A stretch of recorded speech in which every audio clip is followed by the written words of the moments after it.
Well, hello everybody. We're going to do a teardown and battery replacement of a Cyberkey Blue 3. You can see the comparison difference there between the Blue 2. The Blue 3 has a button to initiate the Bluetooth connection and also has a charging socket on the side. The other thing that will come up into play here too is the little indicator lights that poke out the rear here. They'll give you some annoyance when putting the case back together, but we'll get to that. So we're going to set the key down on a flat surface here with the back side up, away from the logo and the Bluetooth button. So I'm going to place it upside down. Now you'll need a 2mm Allen key for this job. The little cap screw in the end tip here is where we start.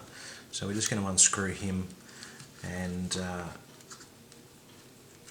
remove that front tip piece. We'll just set the little screw aside. Now sometimes these can be a little bit tough, just need a bit of a wriggle. This one's quite free at the moment, and we just remove that and take him off. Now just holding it flat on the surface there, we're going to put our fingers around the front end because there's a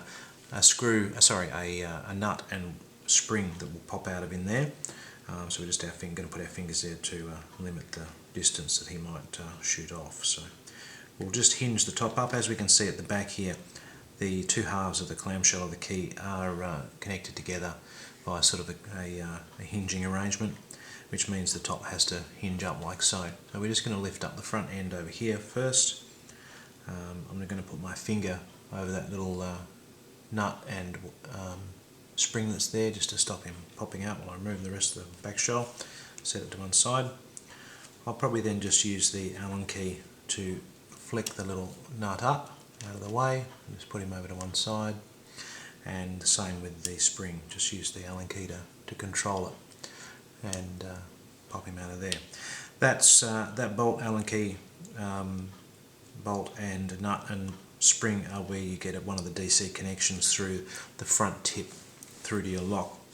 That is key, so pardon the pun, but your key won't work without that spring and nut assembly in there, so just keep it there handy, ready to go. Okay, so inside we can see the main event, the battery, what we're here for, and the circuit board and the indicators and whatnot around the edges. You'll notice that there's a large component capacitor in the back here resting on connected to the printed circuit board. That does put a bit of mechanical strain on things, so just be careful around that and don't use it to lever up the board or anything like that. You can, if you're not careful, break the circuit board, as has happened to this key, and that key will never work again, so just be careful. Alright, so our battery is adhered down to the circuit board with a bit of double-sided tape. I have actually had this one out a couple of times already, so my tape is lost, it's sticky, so he just comes away. But if with yours it will be stuck down, so just gently pry it up with your fingers and you'll be fine. These ones also have a little block of plastic there to hold the connector in. I've not seen a connector pop out by itself, but they've obviously been concerned by that. So what we're going to do is initially we'll use the back shell here as a container, but we'll pop these little plastic light feed-throughs into that container just by flicking them out of the back of the case. They are just sitting there, so they won't take much, and just pop them out and use that container to keep hold of them. Once we've done that, we're going to lift the board out by using the front end here to lift it up, and then just rotating it and holding on its side. You should be able to just use your finger to unadhere that little plastic block and pry it up away from the board and just pull him out the way. Now, grabbing hold of the connector and the board, we're going to remove the battery connection by pulling on the wires. Contrary to what our parents taught us, you can pull this plug out by the wire out of the socket, and just setting the board back down. Now, looking at our battery compared to our new one, it's a good idea to check the critical parameters. We can see here that we have a 3.7 volt battery, our old one. Our new one is 3.7, so that's a check. Our milliamp hours are slightly different, but that's not of no concern. Provided your new battery fits mechanically into the key, then you don't have an issue. The other thing to check is the polarity of the connector, just to be sure while we're being careful. And if we orient the connectors the same way with the pins up where we can see them, you can see that the positive and negative wires are on the same side, so the polarity is the same. So put your old battery aside. We're now going to reinsert the board back into the clamshell. Obviously if we turn it over we can see there's the mechanical switch, and that initiates the Bluetooth communications. I suspect that's probably the Bluetooth module there. Putting it back into the back shell, bottom half of the clamshell there, and we can now proceed with connecting our battery. So orienting the battery connections with the two little pins that you can see up. If we turn it over you'll see there's nothing to be seen on that side, so we have the two little pin connectors up, and we put it into the socket, and I find about the best way is a fingernail to just press it into the socket and connect it back. Now these keys will click when you put the battery back in, or at least this one does.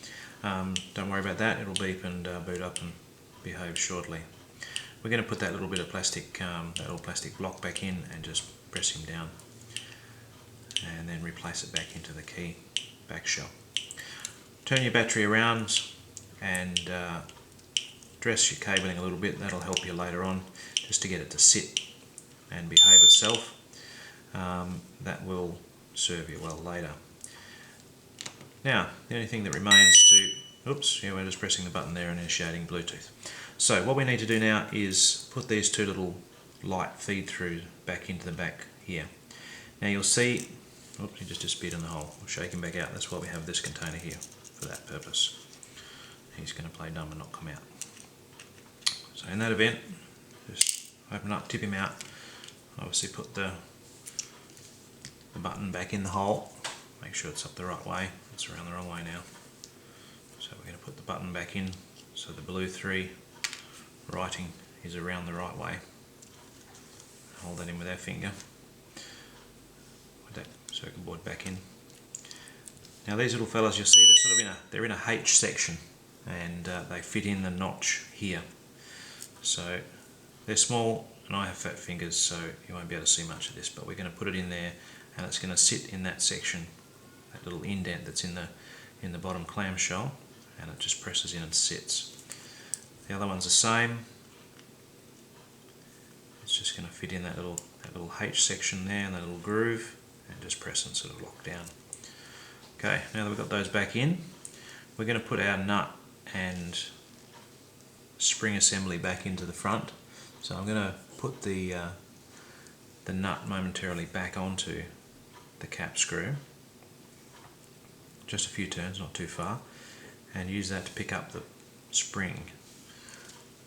Now I'm going to use that because you'll see in the front here that there's a connection. You'll see that little gold connection in the front. Sorry, a bit out of focus there.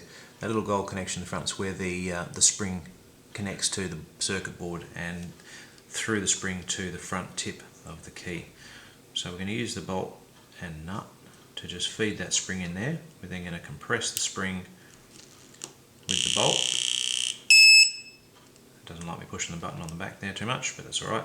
And then drop it down, and the nut and the bolt will hold it all together while we do the rest of the assembly. So as we said in taking it off, the back end is hinged. So we put it back into that sort of 45-degree point. It'll hook back on and allow us to close the back shell. So just guide it down with your fingers and hold it together.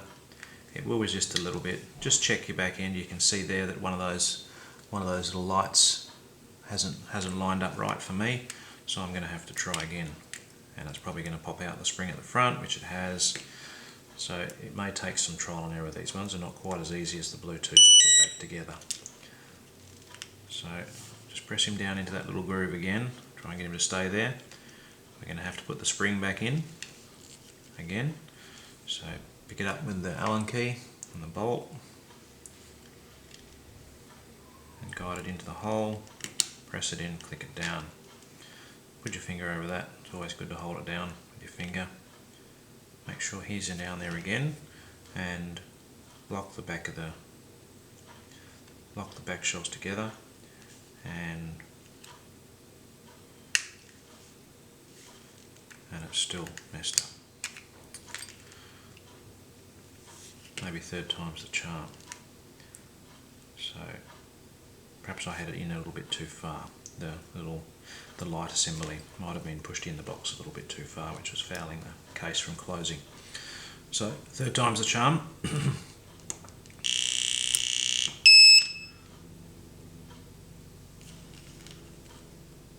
Back in like that, interlock the rears and just lower the lid down, and there we go. We can see that the little light pieces are sticking out the back, and it's allowing the case to close nice and easily. So now we got to that stage, we undo the bolt, put the cap back on. It's at this stage, before you put it back on, you may like to clean it. As I say, it is part of the DC connection to your lock, so good connections are necessary. You can clean it. I wouldn't go no crazy with wire brushing, that sort of thing, but some sort of minor abrasive type cleaner would be good. Clean it all up nicely, clean up the screw, and replace that in there. Now you're going to want to put a little bit of tension on the screw, not too much, don't go crazy, but don't use your Allen key at full mechanical advantage, but just put it back in there and bring it up to tight, and then just nip it up that last little bit, just nicely tight, not too much. At that stage we should be all back together, and we can test our key to make sure that that it's alive. So we press the button and we can hear the Bluetooth communications come up, and they're ready to go. So that is your teardown and battery replacement of the Cyberkey Blue 3. Probably take you a few minutes to do, maybe 10. As I say, these little light indicators tend to be the fiddly bits. But once you've got them back in the right slot to put it back together, it comes together just the same as the Blue 2, and should be relatively simple. Once you've done all of that, you're good to go. Synchronise it with your phone, and you're back to opening locks.